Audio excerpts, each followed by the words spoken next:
This is unlike Caleb. He always lets me know where he is and when he'll be home. It's not like we have anything planned tonight, but I am getting worried. I poured myself a large rum and cola, turned on the television, and waited. The newscast made no mention of anything out of the ordinary. Every half hour or so, I tried his cell phone again. It is still going straight to messages. Waking up at 5 a.m. with the television still on, I ran to the garage. Just my car. A wave of panic swept over me. I ran upstairs and checked his closet. Nothing out of place. He hasn't moved out. Hoping, but knowing it wouldn't matter yet, I called the police and explained my concerns. "Lady, he got drunk and didn't come home. Get a grip. Call us tomorrow at this time if he still isn't home." Getting ready for work was tough. When your lifelong partner is missing, your heart won't let you think straight. My name is Valerie Mancino. I married Caleb when I was 22. From walking up to get my diploma to walking down the aisle in a 2-week period. Caleb is 3 years older than me. He was a senior and I was a freshman when we met. We weren't exclusive until I started my senior year. I enjoyed my sexual freedom, and I know that Caleb enjoyed the charms of many ladies. It took me that long to mature and figure out that Caleb was going to be super successful. I'd be a fool to not take the love he was offering and make him my life partner. To the best of my knowledge, Caleb has remained faithful. I cannot make that same claim. My job is in a highly classified government complex. Access to our facility takes an act of God and a note from his mother. The thought of a private investigator getting damning evidence is laughable. Knowing that an affair, which never leaves the facility, was low risk. I have no reason to cheat.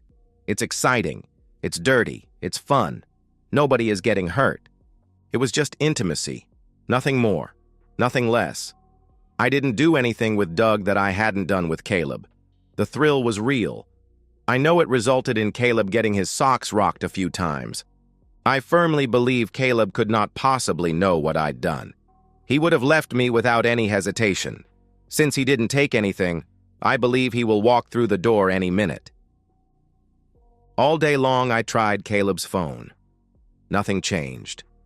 I was an emotional wreck. Please be safe. My ride home was a nightmare. They had the shortest route along the coast, closed. It took almost 30 minutes longer to pull into my garage. Caleb's car wasn't there. I sat in my car and cried. Please be alive. Rather than subject myself to ridicule again, I decided to wait until morning to call the police and report Caleb missing.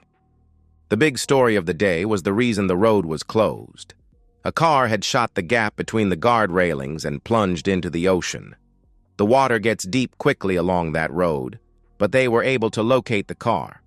The live broadcast showed the workers dragging the vehicle out. It was on its hood and covered with seaweed. Around 7 p.m., my doorbell rang. I was still sitting in the front room watching every newscast. When I glanced out the front window and saw 2 patrolmen, my tears started flowing. "Mrs. Mancino? We've located a car registered to you and Caleb Mancino. Is he home?" "No, he didn't come home last night. I called the police this morning and they told me to wait until tomorrow morning to report him missing. His car was pulled from the ocean earlier this evening. No bodies were recovered. The divers will return tomorrow and search the area." I sank to my knees, crying, with my arms wrapped around myself. "What time will they start looking again?" "You would have to check with my superiors. Do you mind if we ask you a few questions?" "If it will help find Caleb, ask away." "Can you tell us where you have been since noon yesterday?" I was insulted. They are treating me like a suspect. I answered their questions, but I was indignant about it. "Look, Mrs. Mancino, until we find the truth, everyone is a suspect.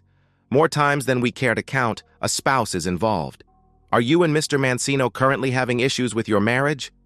"No!" I shouted. "Calm down, Mrs. Mancino. Do you know anyone who would want to harm Mr. Mancino? A former friend? Someone he works with? Someone you work with?" God.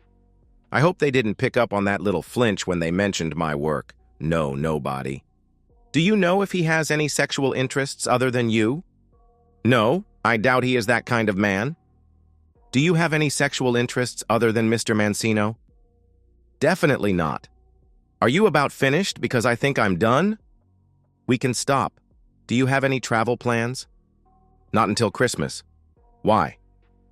Trying to find answers to questions that are sure to come up. Thanks for your time, Mrs. Mancino. After a long wait on hold, I found out that the divers would resume at 8 a.m.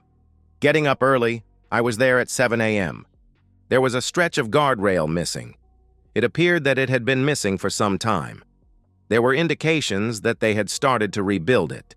That would be horrible if Caleb lost control of a section that would normally have a guardrail. It was the longest day of my life. Every time a diver surfaced, I prayed that he would come up empty. I left for home when the divers called off the search. They said they had canvassed the likely area. I held out hope that Caleb was waiting for me at home. He wasn't. Friends and family joined me in our house.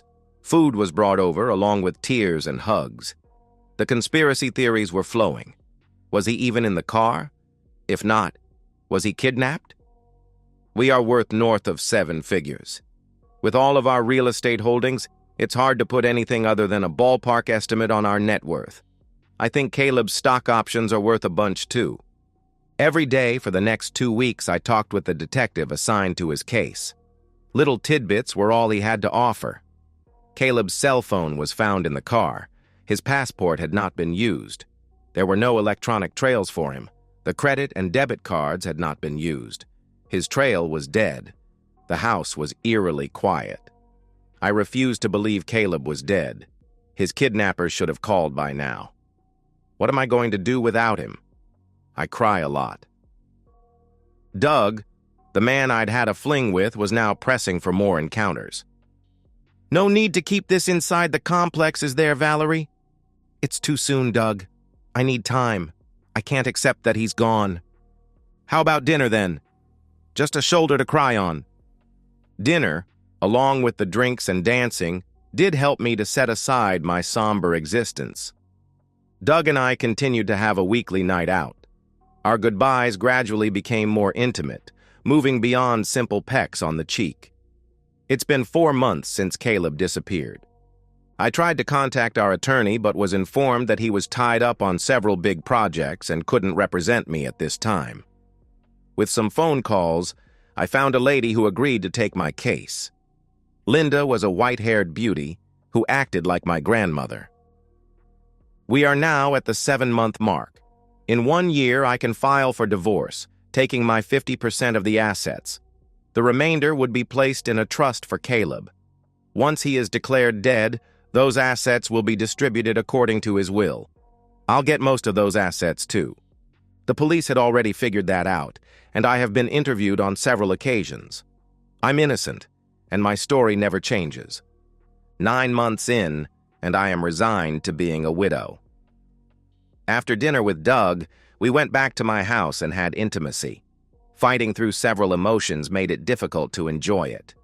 Still, it had been many months without, so this felt good. We repeated the encounter a week later. Caleb can't be replaced. Doug is just a warm body. He doesn't make love to me. It's good for him, but it leaves me wanting. He doesn't care at all. The police had left me alone for the last 6 months.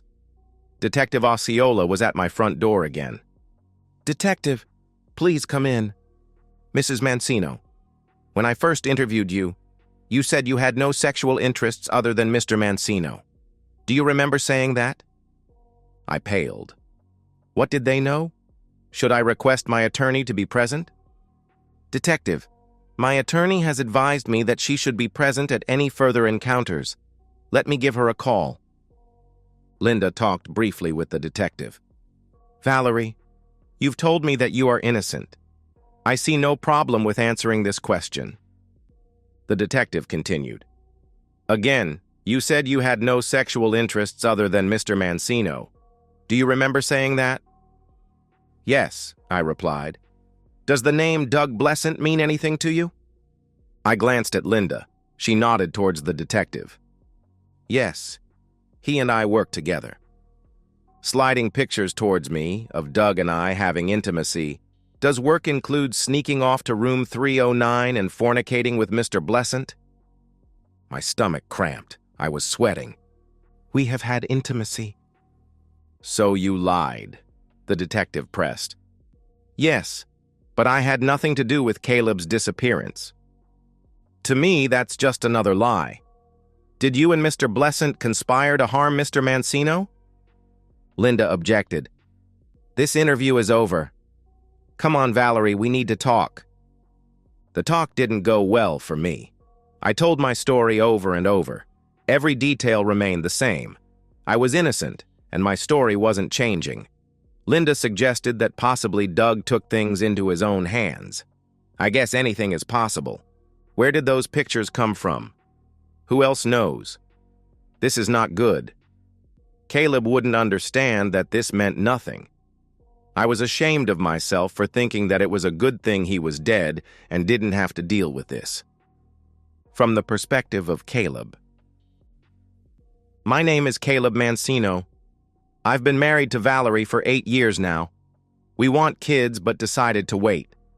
It's never going to happen now. After college, I was very successful as soon as I hit the bricks. Within 2 years, my startup company went public. A year later, we were acquired by a venture capital group. I'm still heavily involved, but traded away some speculative potential for immediate fortunes. With the leadership behind the new money, my shares have skyrocketed in value. I can retire anytime I want. When it came time to marry, a prenuptial agreement was mandatory.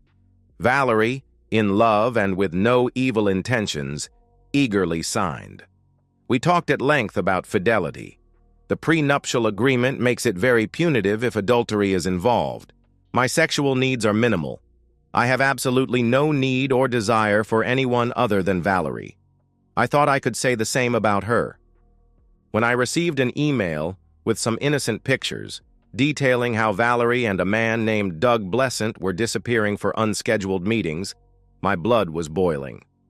I agreed to meet a courier with an envelope containing $500 to get the full set of pictures. Paying for your own heartbreak. How sick is that? There were several pictures showing the two making love. All of these would be inadmissible in court. I needed my own evidence. Valerie works in a government complex that would prevent me from acquiring the needed proof of her infidelity. I had to come up with a way for the lovers to have intimacy outside of work. After working out the details, I got busy. Driving home one night, I saw that an 80-foot segment of the guard railing along the coast road was missing. A semi overturned and the railing worked. No one was killed. It was risky, but I felt that I could survive the 20-foot plunge into the water. I waited until traffic cleared out. Shortly before 9 p.m., I shot the gap perfectly. With the driver's door window open, I braced for impact. Thankfully, I'd put on my bicycle helmet. I banged my head pretty good on impact. Unbuckling my seatbelt, I exited the car before it came to rest on the bottom. No matter how well you plan, when you do something for the first time, there's that period of time when you think you might have overestimated your abilities. I was beginning to worry that I'd committed suicide. I thought I'd hit the surface within 10 seconds. It was more like 30 seconds, and I was panic-stricken. Once I surfaced, I slowly let the current take me a mile down the coast. Crossing under the second bridge, which was my intended exit point, I began to savor my success. I did the backstroke into the marina, then pulled myself up onto the dock. It took me at least an hour to calm myself and find the strength to continue. My aunt, a Christian with a jaded view of cheaters, agreed to hide me in her house. I walked for about 2 hours before knocking on her door. I wouldn't leave her house again for over 9 months. My assumption was that Valerie would file for divorce after a year, based on abandonment. Over the years, I'd set aside about $50,000 in cash. If I followed my strict budget, I could survive. Work wouldn't miss me as I had reached the position of figurehead manager. If my plan didn't come together, I'd have to scramble to come up with an alternate plan. Don't ask me how, but with a few payments, there were phone tracking apps installed on both Valerie and Doug's cell phones. All I had to do was wait for both of them to come together at the same location. As time went by, they began meeting weekly. That made my investigator's job easier. I'd let him know when the lovers were together, and he'd set up his surveillance. I was burning through my $50,000 at a manageable rate. I spent my days writing short stories, reading similar, and keeping track of the lovers' phones. After months of surveillance, I wasn't sure my plan was actually going to work. Reading the weekly reports from the investigator, it became clear that things were escalating. I doubt we get anything usable the first time they copulate outside of work. My hope is that they are creatures of habit and return to wherever to do it again. 281 days after my accident, I had what I needed. Doug and Valerie spent the night loving each other at my house. After the first time, my investigator wired the bedroom. It was my house and my cameras, which made all of it admissible in court. Before I disappeared, I'd apprised my attorney, Alex Harkins, that I might go missing for a while. He agreed to represent only me in any family matters. Once I had my proof, I contacted Alex. He filed the petition for divorce. To make Valerie's life a bit complicated, Alex sent a copy of those original pictures to the police with a typed note identifying the people and places involved. We also planted the idea that my life was in jeopardy from the gold-digging pair. Coming out of hiding, I figured that I would face some legal consequences. Alex said it would be insignificant stuff since I never did anything illegal. I'd likely have to pay to recover my car. The city might come after me for restitution of the time that law enforcement spent looking for me. Against the bigger picture, it was a drop in the bucket. My first stop, coming back into society, was to talk with the police. In a city several miles away, we met in a conference room at a hotel. I spent 5 hours answering questions. Once dismissed, the news crew interviewed me. It was broadcast live on the local evening news. There was no reason to talk with Valerie. I'd long since spent my anger. She was nothing to me now. Get the legal stuff resolved and move on. Back to the perspective of Valerie. There was a car parked on the street in front of my house. I noticed a well-dressed woman sitting in the driver's seat. She was obviously waiting for me. "Mrs. Mancino?" "Yes, can I help you?" I asked. "You have been served. Have a nice day." Oh, crap. Is someone suing me for who knows what? I tossed it on the kitchen table and fixed myself a drink. I flipped on the television and watched in horror. This is John Edwards reporting. With me today from an undisclosed location is Caleb Mancino. Mr. Mancino disappeared about 10 months ago and he has now resurfaced. Welcome back, Caleb. Thank you, John. I'm not quite back. Until my divorce is final, I am staying in hiding. If I'm found dead, my prenuptial agreement wouldn't take effect, and my cheating, vindictive wife would get all of my assets. So why go into hiding in the first place? He asked. She was having an affair inside the confines of her government facility. Without any evidence, I couldn't invoke the nuclear option of the prenuptial agreement. I felt, correctly as it turns out, that the lovers would eventually have intimacy outside of work.